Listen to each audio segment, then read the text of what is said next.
പക്ഷി നിരീക്ഷണം തലയ്ക്ക് പിടിച്ചപ്പോൾ വേടിച്ച മുതലാണ് ഈ കാണുന്നത്. ആ ഗമയ്ക്ക് ഇതുമെടുത്ത് വീടിൻ്റെ മുകളിൽ കയറി നിന്ന് ചുറ്റും ഇങ്ങനെ നോക്കി. അപ്പോൾ അയലത്തെ വീട്ടിൽ നിന്നും ഒരു ബഹളം. ഞാൻ അവിടുത്തെ ചേച്ചി കുളിക്കുന്നത് നോക്കിയെന്നും പറഞ്ഞുകൊണ്ട് അവിടുത്തെ ചേട്ടൻ എന്നെ എടുത്ത് പഞ്ഞിക്കിട്ടു. ഇപ്പം ഞാൻ ഈ ബൈനോക്കുലേഴ്സ് കാണുമ്പോൾ എനിക്കെൻ്റെ ചങ്കിടിപ്പാണ്. ഞാനിതെടുത്ത് മാറ്റി വെക്കുകയും ചെയ്തു. നാട്ടുകാരും വീട്ടുകാരും എൻ്റെ മുമ്പിൽ ആകെ നാണം കേട്ട്.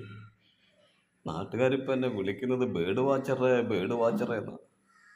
എന്താ ചെയ്യുക? ബൈനോക്കുലേഴ്സ് ആണ് പോലും ബൈനോക്കുലേഴ്സ്. പക്ഷി നിരീക്ഷകനാകാൻ ആഗ്രഹിച്ച എന്നെ വേറെ പേരിലാണ് ഇപ്പോൾ അറിയപ്പെടുന്നത്.